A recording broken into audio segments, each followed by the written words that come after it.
Canada अपनी हरकतों से बाज नहीं आ रहा है। अब जस्टिन ट्रूडो की सरकार ने पहली बार भारत का नाम साइबर खतरा पैदा करने वाले देशों की लिस्ट में शामिल किया है। कनाडा सरकार की ओर से ये कदम दोनों देशों के बीच जारी कूटनीतिक विवाद के बीच उठाया गया है।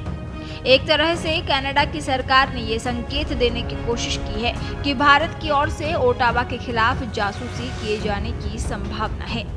रिपोर्ट के मुताबिक कनाडा की राष्ट्रीय साइबर खतरा आकलन 2025-26 रिपोर्ट में चीन, रूस, ईरान और उत्तर कोरिया के बाद 5वें नंबर पर भारत का नाम है। रिपोर्ट में कहा गया है कि हमारा आकलन है कि भारत सरकार की ओर से जासूसी के मकसद से कनाडा सरकार के नेटवर्क के खिलाफ साइबर खतरा पैदा करने वाली गतिविधियां संचालित किए जाने की संभावना है। ये घटनाक्रम ऐसे समय में सामने आया है जब कुछ महीने पहले कनाडा के पीएम जस्टिन ट्रूडो ने कहा था कि उनकी सरकार के पास इस बारे में पक्के सबूत हैं कि जून 2023 में ब्रिटिश कोलंबिया में कनाडाई सिख कार्यकर्ता हरदीप सिंह निज्जर की हत्या में भारत सरकार के एजेंट शामिल थे। हालांकि भारत ने कनाडा के आरोप को बेतुका करार देते हुए खारिज कर दिया था।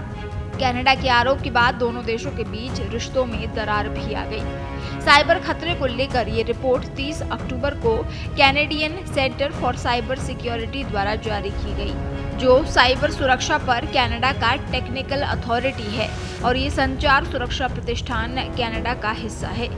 इससे पहले जब 2018, 2020 और 2023-24 में ये रिपोर्ट जारी की गई थी, तब भारत का जिक्र नहीं था। अब 2025-26 के लिए जारी आकलन रिपोर्ट में भारत का जिक्र किया गया है। रिपोर्ट में ये भी कहा गया है कि भारत का नेतृत्व घरेलू साइबर क्षमताओं के साथ एक आधुनिक साइबर प्रोग्राम तैयार करने की आकांक्षा रखता है। कनाडा ने कहा कि भारत इसका इस्तेमाल अपने राष्ट्रीय सुरक्षा हितों को आगे बढ़ाने के लिए करता है। इसमें जासूसी करना, आतंकवाद का मुकाबला और भारत के वैश्विक दर्जे को बढ़ाने की कोशिश करना शामिल है। इससे पहले कनाडा के डिप्टी विदेश मंत्री डेविड मॉरिसन के एक बयान पर भारत ने आपत्ति जताई।